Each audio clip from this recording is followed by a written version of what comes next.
నమస్కారం. మరి ఈరోజు మెదక్ జిల్లా ఎస్పీ గారిని కలిసి ఒక రిప్రజెంటేషన్ మెదక్ జిల్లా బీఆర్ఎస్ పార్టీ తరఫున అందరం కూడా ఇక్కడున్న నాయకులందరం కూడా కలిసి ఇవ్వడం జరిగింది. 17వ డేట్ నాడు ఏదైతే ఇక్కడ ఈ మెదక్ నియోజకవర్గానికి రిప్రజెంటేటివ్గా ఎమ్మెల్యేగా వ్యవహరిస్తున్న రోహిత్ రావు గారు గౌరవ కేసీఆర్ గారి మీద 14 సంవత్సరాలు పోరాటం చేసి తెలంగాణ ప్రజల ఆకాంక్ష నెరవేర్చి మరి 10 సంవత్సరాలు దేశంలోని నెంబర్ 1 రాష్ట్రంగా తెలంగాణను ఉంచిన గౌరవ కేసీఆర్ గారి మీద అనుచిత వ్యాఖ్యలు చేసినందుకు మరి వారి మీద యాక్షన్ తీసుకోమని చెప్పేసి ఇవాళ ఎస్పీ గారికి మేము రిప్రజెంటేషన్ ఇవ్వడం జరిగింది. మొన్న జరిగిన వెంటనే రామాయణపేట పోలీస్ స్టేషన్లో రిప్రజెంటేషన్ ఇస్తే మా జ్యూరిడిక్షన్ కాదు ఇది, మేము తీసుకోమని చెప్పేసి అక్కడున్న సిఐ గారు అక్కడున్న పోలీసులు దాన్ని రిజెక్ట్ చేయడం వల్ల మేము ఈరోజు ఎస్పీ గారిని ఆశ్రయించాల్సి వచ్చింది. ఒకటే, ఇక్కడ ఎమ్మెల్యే గారు మాట్లాడిన మాటలు సమంజసం కాదు. నువ్వు ఇక్కడ మెదక్ నియోజకవర్గ ప్రజలకు ఎన్నో హామీలు ఇచ్చిండ్రు, అన్ని రకరకాల హామీలు ఇచ్చి మోసం చేసి కుట్రపూరితంగా మాట్లాడి ఇక్కడ ప్రజలతో ఓట్లేయించుకొని డెవలప్మెంట్ చేయకుండా కేవలం ఇట్లాంటి మాటల ద్వారా ఎదుటోళ్ళ మనోభావాలు దెబ్బతీయాలని చెప్పేసి కుట్ర చేస్తా ఉన్నారు. ఆ కుట్ర ఎప్పటికీ కూడా చెల్లదు. 2500 రూపాయల మహాలక్ష్మి స్కీమ్ చెల్లించండి, 1,00,000 రూపాయలతో పాటు బంగారం ఇస్తా అన్నారు, అది మాట్లాడండి. మెదక్ నియోజకవర్గాన్ని అభివృద్ధి చేస్తా అన్నారు, దాని గురించి మాట్లాడండి. నిజం షుగర్ ఫ్యాక్టరీ తెరుస్తా అన్నారు, దాని గురించి మాట్లాడండి. ఇక్కడ డెవలప్మెంట్ చేయాల్సింది పోయి చట్టాలు చేసే మనుషులే ఎమ్మెల్యేలే, అంటే చట్టం చేసే ఎమ్మెల్యేగా ఉన్న వ్యక్తే అట్లాంటి వ్యాఖ్యలు చేయడం వల్ల మరి ఏం మెసేజ్ను పంపిస్తా ఉన్నాం మనం ప్రజలకు? నువ్వు చేయాల్సింది డెవలప్మెంట్ చేయకుండా కేవలం బీఆర్ఎస్ కార్యకర్తలను మనోభావాలు దెబ్బతీసే విధంగా గౌరవ కేసీఆర్ గారి మీద మాట్లాడిన మాటలను పూర్తిగా ఖండిస్తా ఉన్నాం. ఇప్పటికైనా పద్ధతి మార్చుకొని అభివృద్ధి చేయండి. నిజాం షుగర్ ఫ్యాక్టరీ తెరిపిస్తా అన్నారు, తెరిపియండి తొందరగా, అది ప్రజలకు ఉపయోగపడుతుంది. అంతేగాని ఇలాంటి పోలీసుల చర్యల ద్వారా భయపెట్టిస్తాను అనుకుంటే ఉపేక్షించేది లేదు. ఇప్పటి నుండి నేను ఒకటే డిమాండ్ చేస్తా ఉన్నాను, ఒకవేళ బీఆర్ఎస్ కార్యకర్తలకు ఎక్కడైనా ఇబ్బందికరమైన పరిస్థితులు కల్పించి తీసుకొచ్చి కేసులు పెడతామంటే ఫస్ట్ ఎమ్మెల్యే మీద ఎఫ్ఐఆర్ బుక్ అయిన తర్వాతనే మా టీఆర్ఎస్ కార్యకర్తలను ముట్టుకోవాలి. ఎందుకంటే ఫస్ట్ మాట్లాడింది ఎమ్మెల్యే గారు, ఆ ఎమ్మెల్యే మాటల మీద చర్యలు తీసుకున్న తర్వాతనే బీఆర్ఎస్ కార్యకర్తల జోలికి రావాలి.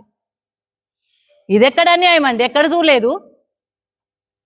అందుకే మేము హెచ్చరిక చేస్తా ఉన్నాం, మా బీఆర్ఎస్ జోలికి వస్తే ఊరుకునే ప్రసక్తే లేదు. మీరు పిరికెడు మంది, మేము వేలాది మంది ఉన్నాం.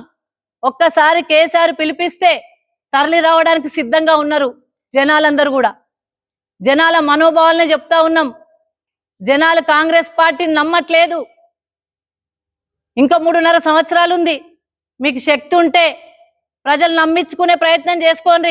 ప్రజల వద్దకు వెళ్ళి వాళ్ళకి ఏం కావాలో చూసుకొని, అంతే తప్ప పోలీసులతోని కేసులు పెట్టిస్తాం, పోలీసులతోని భయభ్రాంతులకు గురి చేస్తాం, పోలీసుతోని రాజకీయం చేస్తాం, పోలీసులతోనే రాజ్యం వెళ్తామంటే కుదరదండి. ఇది ప్రజాస్వామ్యం. ప్రజాస్వామ్యంలో చట్టం అందరికీ సమానమే.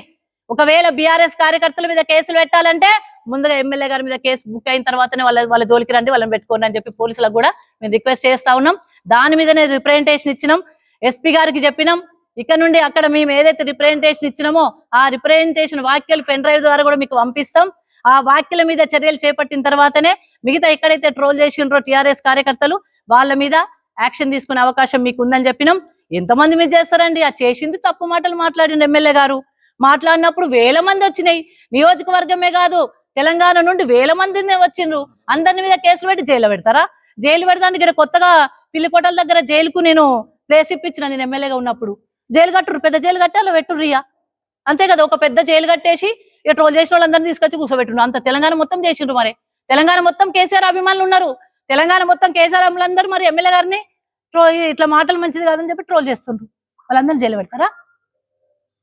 మెదక్ నియోజకవర్గ అభివృద్ధి కోసం వచ్చినవో, అభివృద్ధి కోసం చేసుకుంటావో, చేసేది ఉంటే సిద్ధాంత పరంగా విమర్శలు చేసుకోండి, అంతే తప్ప ఇట్లాంటి మాటలు మాట్లాడితే సహించేది లేదని చెప్పేసి కూడా ఈ సందర్భంగా ఎమ్మెల్యేగా హెచ్చరికలు చేస్తా ఉన్నాను. దీనికి మరి మా బీఆర్ఎస్ కార్యకర్తలు స్పందించి దానికి కౌంటర్ ఇస్తే ఆ కౌంటర్ను ఆసరాగా తీసుకొని పోయి పోలీసు వాళ్ళు వాళ్ళను కేసులు పెట్టుకుంటా పోలీస్ స్టేషన్లో కూర్చుండబెడతా ఉన్నారు. అంటే ప్రభుత్వానికో న్యాయం, ప్రతిపక్షానికో న్యాయమా? చట్టం చేయాల్సిన వ్యక్తి ప్రభుత్వంలో ఉన్న ఎమ్మెల్యే గారే ఇలాంటి మాటలు మాట్లాడితే తప్పు లేదట, ఎంకరేజ్ చేస్తారట. కానీ దాన్ని కౌంటర్ ఇచ్చిన మా కార్యకర్తలు తీసుకుపోయి కేసులు పెట్టి వాళ్ళని కొడతారట. ఇది ఎక్కడ న్యాయం అండి? ఎక్కడున్నాం మనం? తెలంగాణ రాష్ట్రం ప్రశాంతంగా 10 సంవత్సరాలు తన స్వతంత్ర పదపత్తితో బతుకుతున్న ఈ తెలంగాణ రాష్ట్రము ఇప్పుడు ఇంత గందరగోళానికి గురి కావాలనా? పోలీసుల లాఠీలతోని పని చెప్పాలనా? మా కార్యకర్తలను కొడితే మేము ఊరుకోవాలనా? ఏం తప్పు చేసిందండి? తప్పు గిప్పు చేస్తే ఎమ్మెల్యే గారు మాట్లాడినరు. ఆ ఎమ్మెల్యే గారు మాట్లాడేదానికి కౌంటర్ ఇచ్చిండ్రు. కౌంటర్ ఇచ్చినందుకు తీసుకుపోయి స్టేషన్లో పెట్టి కేసులు పెడతారా? నిన్న రామాయణపేటలో కేసు పెడితే నీ సిఐ గారితో మాట్లాడి కొట్లాడి నాన్ బెయిలబుల్ సెక్షన్స్ పెడతా అంటే ఏ రీతిలో నాన్ బెయిలబుల్ సెక్షన్స్ పెడతారు? పెడితే మరి ఎమ్మెల్యే గారి మీద కూడా పెట్టాలి కదా. రిప్రజెంటేషన్ ఇస్తే తీసుకోరు, మేము కంప్లైంట్ ఇస్తే తీసుకోరు. అక్కడ నరసింహ అనే వ్యక్తి మీద మళ్ళీ మేము బెయిలబుల్ స్టేషన్ బెయిల్ ఇచ్చి పంపియండి, లేకపోతే ధర్నా చేస్తామంటే కేవలం స్టేషన్ బెయిల్ ఇచ్చి పంపించి ఏం కేసు పెట్టినరో చెప్పరు. మాకు బయటకు వచ్చిన తర్వాత కొట్టినని తెలిసింది. ఎందుకండి కొట్టుడు? కొట్టేంత తప్పేం చేసినాం? ఇప్పుడు నువ్వు కేసులు పెట్టుండ్రి, కొట్టుడు ఎక్కడిది? ఇది ఎక్కడ న్యాయం? ఫోన్ సీజ్ చేసి పంపించిండ్రు. ఫోన్ సీజ్ చేసి అంత తప్పేం చేసినాం? మరి తప్పు గిప్పు చేస్తే మరి ఎమ్మెల్యే గారు మాట్లాడింది ఏంది? అది కరెక్టేనా? పోలీసులు ఒప్పుకుంటుండ్రా? చట్టం ఒప్పుకుంటుందా? వాళ్ళు మాట్లాడిన మాటలు సమంజసమేనా? అవి కరెక్టేనా? అంటే బీఆర్ఎస్ మాటలు మా కౌంటర్ ఇస్తే తప్పు. అట్లనే అందకొండారెడ్డి అని చెప్పేసి ఆయన మీద నిజాంపేటలో ఆయన మీద కేసు బుక్ చేస్తారు. కేసీఆర్ గారి కాళ్ళు మైనంపల్లి హనుమంతరావు గారు మొక్కిండ్రని మొక్కిండ్రు. నువ్వు మొక్కినావు కాబట్టి అది వచ్చింది. దానికి కేసు. దాన్ని వేణు తీసుకొచ్చి పెట్టిండ్రు. ఇప్పుడు ప్రజెంట్ గా మంచిర్యాల దగ్గర రవీందర్ రెడ్డి అని బీఆర్ఎస్ యువ నాయకులు ఉంటే దానికి ఎమ్మెల్యే వాళ్ళ నాన్న ఆయనతో మాట్లాడి కొప్పడి ఇప్పుడు మెదకు పోలీస్ స్టేషన్ లో ఆయన మీద కేసు బుక్ అయింది. ఎటు పోతుంది రాష్ట్రం? ఎటు పోతుంది? ఆయన ఇప్పుడు రామాయణపేటలోనేమో మా జుడిక్షన్ కాదు, ఎమ్మెల్యే మీద మేము కేసు ఫైల్ చేయాలంటే కంప్లైంట్ ఇస్తే మా జుడిక్షన్ కాదు, ఎక్కడ మాట్లాడిండో అక్కడ కేసు పెట్టమని అన్నప్పుడు మరి అక్కడ మాట్లాడిన రవీందర్ రెడ్డి అనే వ్యక్తి మీద మెదక్ టౌన్ లో పోలీస్ స్టేషన్ ఎట్లా బుక్ చేస్తారండి కేసు? అంటే ఎక్కడ పోతున్నాం మనం? చట్టం ఎక్కడుంది? పోలీసు వాళ్ళు ఎట్లా యాటిట్యూడ్ చేస్తున్నారు, ఎట్లా ప్రవర్తిస్తున్నారు? అక్కడ వాళ్ళకో న్యాయం, మాకో న్యాయమా?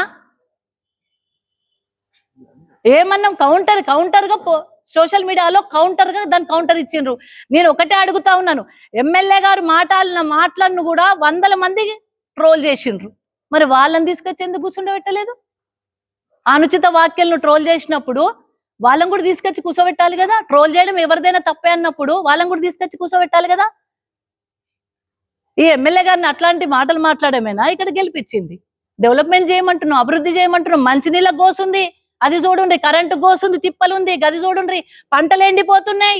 రైతు భరోసా రాక రైతులు అవస్థలు పడుతుండ్రు. రుణమాఫీ కాక ప్రజలు ఇబ్బంది పడుతున్నారు. మెదకులో ఒక్క పని కాక అవస్థ పడుతున్నారు. అందుబాటులో లేక ఇబ్బంది పడుతున్నారు. ఎవరికి రిప్రజెంటేషన్ ఇవ్వాలో తెలియదు.